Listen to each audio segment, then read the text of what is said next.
NMHC, I think the buzz was kind of back in the air. I think a lot of owners and operators are pretty bullish on more deals getting done in Q3 and Q4. I think that buy-sell gap is starting to shrink. Now, there was a lot of conversation, more so than in past years, about really trying to hone in and control those expenses.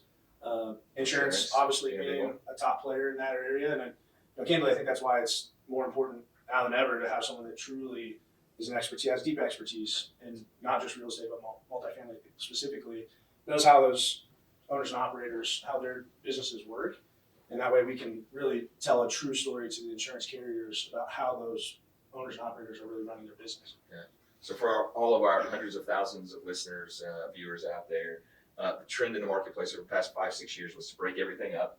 And today, over the past 12 months, we've really seen the industry change course and kind of reward economies of scale. Yeah. I've heard they were talking about that at NMHC. Is that true? Yeah, panels? I think that is true. I think if you have enough scale and you're spending enough dollars in premium, you're starting to see the reward being had. Now, if we're going into London, there are certain plus act structures that I think you're kind of more familiar with, but there are a lot more options out there as you're starting to grow the business and you get to 5,000-6,000 units. There's a lot more options. Sure. I think one of the biggest trends this year, 2023, I think was a bad year, a tough year for a lot of reasons.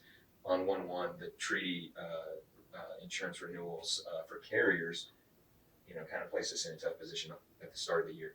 This year, 2023 to 24, we're seeing high single digit. We've heard reports of high single digit reports on reinsurance renewals to low double digit, whereas the year before was 25 to 75, 85% of added cost from reinsurance perspective.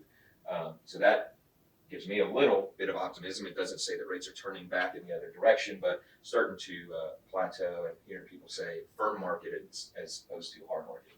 Yeah.